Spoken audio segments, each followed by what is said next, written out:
2, 3. Y Gylchred ddŵr, y Gylchred ddŵr, y Gylchred ddŵr.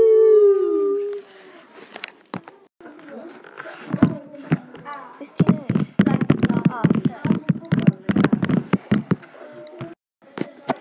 Sut ydych chi'n anweddir? Wel, pryd mae'r haul mawr ac sgleinio yn edrych lawr ar y môr, mae'r môr yn cynhesu ac wedyn mae'r môr yn mynd lan yn yr awyr fel anwedd fach ac fawr.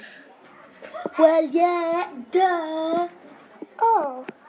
Wel, beth yw'r cam nesaf ten? Y cam nesaf yw... Cyddwyso?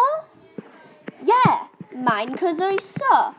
Mae'n cyddwyso pryd mae'r anwedd yn casglu ac yn creu cymalau fach neu cymalau anferthol.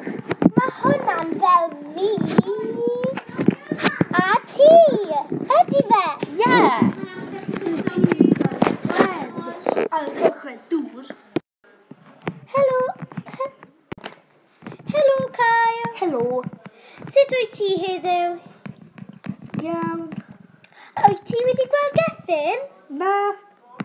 O, iawn. Helo, phawb. Helo, Dyma Gethin. fi. Ydyn ni'n Helo. ddal yn dysgu am y Gylchred ddŵr? Ydyn, ond dydy hyn ddim yn dda o gwbl. Dydy fi ddim yn siŵr pa un sy'n dod nesaf. Wel, ie, ddod i sort of get clem am y Gylchred ddŵr. Beth yw'r cam nesaf ten? Wel, y cam nesaf sy'n yn diddodi, fel dwedodd Kyle. Mae diddodi pryd mae dyferion fach o'r ddŵr o'r cymylau yn, diddodi lawr ac wedyn yn glanio ar y mynyddoedd. Wee! Splash! Wee! Splash! Splash! Oedd hwnna'n hwyl. Ie, fel casglu yn y môr. Ie, Kyle. Roedd just fel casglu, oherwydd roeddwn ni'n just wedi dod mewn afon ac nawr rydyn ni'n mewn y môr. Mae hwn just yn cool, ydy fe, Kyle? Ydw. Mae gyd yn hwyl a hwyl. Diolch am wrando am ein animeiddiad bach ni. Hwyl fawr! Hwyl!